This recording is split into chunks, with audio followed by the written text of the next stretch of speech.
नमस्कार। इन खबर में आपका स्वागत है। दिल्ली से बड़ी खबर आ रही है कि संजय सिंह आप सांसद को अल्टीमेटली ईडी ने गिरफ्तार कर लिया है। सुबह से छापेमारी की कार्रवाई चल रही थी और शाम होते होते ये खबर आई।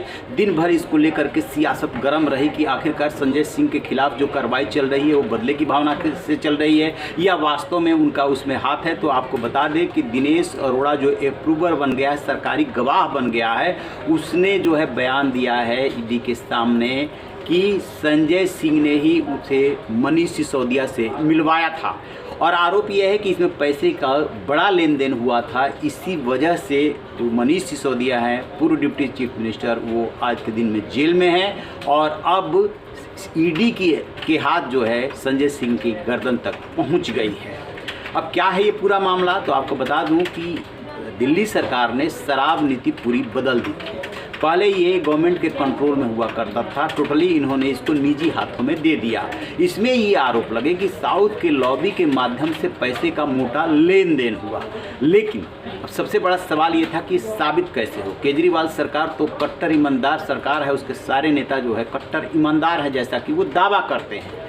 तो सीबीआई और ईडी दोनों ने इसकी जांच शुरू की। जैसे जैसे जांच आगे बढ़ी वैसे वैसे इसके जो है रास्ते खुलते चले गए, लिंक मिलते चले गए कि आखिरकार कहां से पैसे का लेन देन हुआ। ये साबित होने के बाद ही मनीष सिसोदिया की गिरफ्तारी हुई। मनीष सिसोदिया सुप्रीम कोर्ट तक जा चुके हैं, अभी तक उन्हें जमानत नहीं मिली है और अब संजय सिंह की गिरफ्तारी हुई है जो कि राज्यसभा में सदस्य है।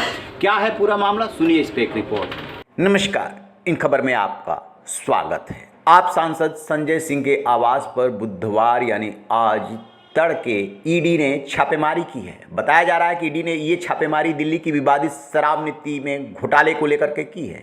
इस मामले में पूर्व डिप्टी सीएम मनीष सिसोदिया पहले से ही गिरफ्तार हैं और जेल में हैं। शराब घोटाले की चार्जशीट में जब से संजय सिंह का नाम आया था तब से ही ये सुगबुगाहट थी कि वो कार्रवाई की जद में आ सकते हैं और अब खबर आ रही है कि दिल्ली स्थित उनके आवास पर छापेमारी की गई है।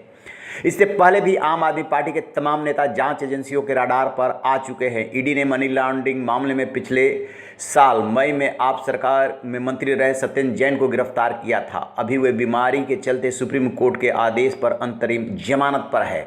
शराब नीति घोटाले के आरोप में ऑलरेडी मनीष सिसोदिया पर शिकंजा कसा जा रहा है। इसी साल फरवरी में डिप्टी सीएम मनीष सिसोदिया को सीबीआई ने गिरफ्तार किया था। इसके बाद शराब घोटाले में मनी लॉन्ड्रिंग की जांच कर रही ईडी ने उन्हें गिरफ्तार किया। सिसोदिया अभी जेल में है। आम आदमी पार्टी के संयोजक अरविंद केजरीवाल अपने नेताओं को कट्टर ईमानदार बताते हैं, लेकिन उन्हीं के सरकारी आवास के रिनोवेशन पर 45 करोड़ खर्च होने के बाद अभी हाल में सीबीआई ने पी दर्ज किया है। अब जानिए कि ये शराब घोटाला है क्या। दरअसल दिल्ली सरकार की नई शराब नीति 2021-22 से पूरा मामला जुड़ा हुआ है। दिल्ली सरकार ने 17 नवंबर 2021 से दिल्ली में नई एक्साइज पॉलिसी लागू की थी। नई शराब नीति के तहत शराब का कारोबार पूरी तरह से निजी हाथों में सौंप दिया गया और दिल्ली सरकार इससे पूरी तरह से बाहर आ गई।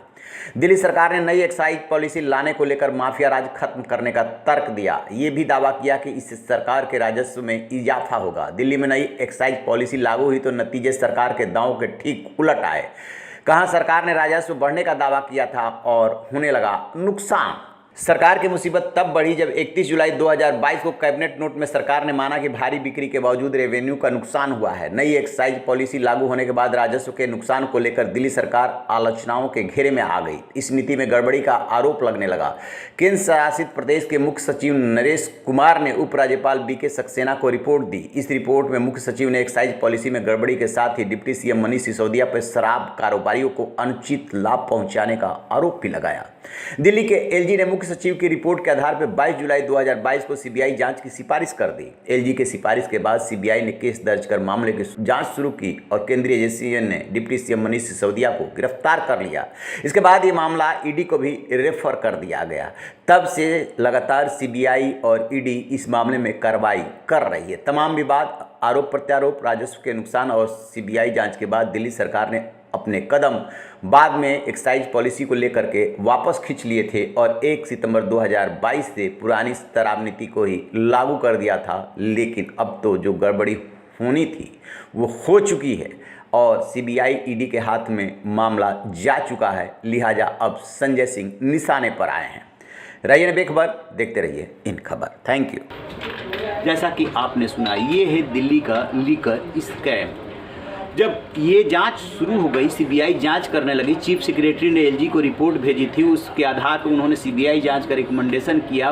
फिर जो है दिल्ली सरकार ने अपने लीकर पॉलिसी को वापस ले लिया था और पुरानी पॉलिसी को लागू कर दिया था। इसमें गोलमाल का मामला इसलिए भी साबित हुआ या साबित होता हुआ दिख रहा है क्योंकि जब नई पॉलिसी लागू हुई थी तो दिल्ली सरकार को राजस्व का नुकसान होने लगा था। जो दावा किया गया था कि इससे राजस्व का फायदा होगा, उल्टे राजस्व का नुकसान होने लगा था और फिर इनको पुरानी पॉलिसी लागू करनी पड़ी। इसलिए केजरीवाल सरकार इसमें जो है घिर रही है।